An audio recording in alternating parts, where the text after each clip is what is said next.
2 നേന്ത്രപ്പഴം പുഴുങ്ങിയെടുത്തിട്ടുണ്ട്. ആവി കയറ്റി പുഴുങ്ങിയെടുത്തതാണ്. അതിൻ്റെ തൊലിയൊക്കെ കളഞ്ഞ് നന്നായി ഉടച്ചു കൊടുക്കണം. കൈ കൊണ്ട് ഉടച്ചു കൊടുത്താലും മതി, അല്ലെങ്കിൽ മിക്സിയിലിട്ടിട്ട് ഒന്ന് അടിച്ചെടുത്താലും മതി. ഉള്ളിലുള്ള നടുക്കുള്ള ഒരു കറുപ്പ് ഭാഗമില്ലേ, അത് കളഞ്ഞു കൊടുക്കാൻ മറക്കരുത്. ഒരു തവയിലേക്ക് 2 ടേബിൾ സ്പൂൺ ഗീ ഒഴിച്ചു കൊടുക്കണം.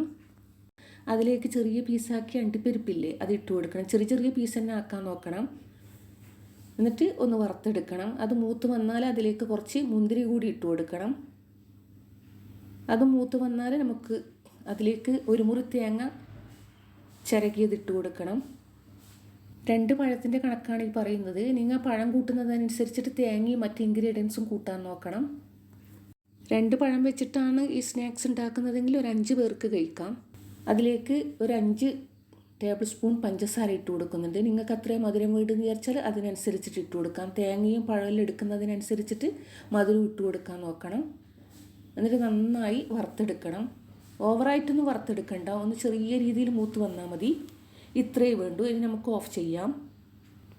ഇനി ഇതിലേക്ക് നമ്മൾ ഉടച്ചു വെച്ച പഴമില്ലേ, അത് ഇട്ട് കൊടുക്കാം. എല്ലാം കൂടിയിട്ട് നന്നായി മിക്സാക്കി എടുക്കണം. കൂടുതൽ പണിയൊന്നുമില്ല ഈ നോമ്പിന്, പെട്ടെന്ന് ഉണ്ടാക്കിയെടുക്കാൻ പറ്റുന്ന ഒരു ഐറ്റമാണ്. മൊത്തത്തിലങ്ങ് മിക്സാക്കി എടുക്കണം. ഇനി നമുക്ക് ആറാൻ വയ്ക്കാം. ഒന്ന് ആറി വന്നാൽ ഇതിൽ നിന്ന് ചെറിയ ചെറിയ ബോൾസ് എടുത്തിട്ട് ബോൾ ഷേപ്പാക്കി എടുക്കാം. നമ്മൾ കട്ട്ലറ്റിൽ ഉണ്ടാക്കുമ്പോൾ ചെയ്ത് കൊടുക്കുന്നില്ലേ, അതുമാതിരി ചെയ്ത് കൊടുക്കണം. ഒന്ന് ടച്ച് ചെയ്ത് കൊടുക്കണം. എല്ലാ സ്നാക്സിനേക്കാളും ഈ സ്നാക്സ് ടേസ്റ്റാണ്. പ്രത്യേകിച്ച് കുട്ടികൾക്ക് നന്നായി ഇഷ്ടപ്പെടും.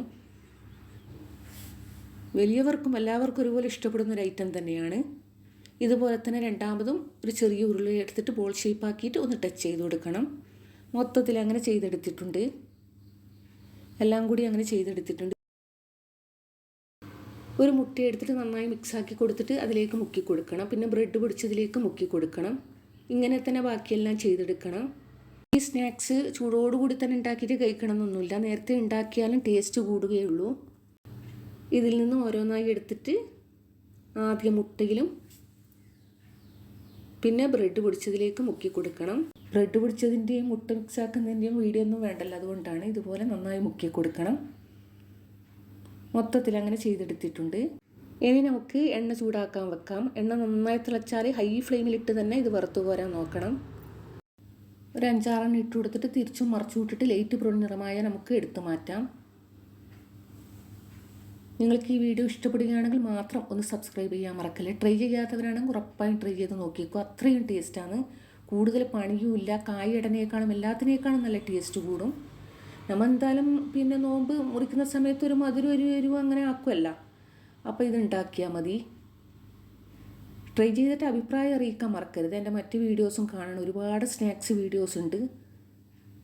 ഇത്രയേ ഉള്ളൂ. ഇതുപോലെ തന്നെ മറ്റുള്ളതും കോരിയെടുക്കാം. മൊത്തത്തിൽ അങ്ങനെ ചെയ്തെടുക്കണം. ബാക്കിയുള്ളത് കൂടി അതുപോലെ തന്നെ തിരിച്ചും മറിച്ചു വിട്ടിട്ട് ഫ്രൈ ആക്കി എടുത്തിട്ട് കോരി മാറ്റണം. ഹൈ ഫ്ലെയിമിലിട്ട് തന്നെ ഇത് വറുത്തെടുക്കാൻ നോക്കണം. ലോ ഫ്ലെയിമിലോ മീഡിയം ഫ്ലെയിമിലോ ആകരുത്. മൊത്തത്തിൽ അങ്ങനെ ചെയ്തെടുത്തിട്ടുണ്ട്. ഈ നോമ്പിന് വളരെ എളുപ്പത്തിലും ടേസ്റ്റിലും ഉണ്ടാക്കാൻ പറ്റിയ ഒരു ഐറ്റമാണ്. ഇഷ്ടപ്പെട്ടാൽ മാത്രം സബ്സ്ക്രൈബ് ചെയ്യാൻ മറക്കല്ലേ.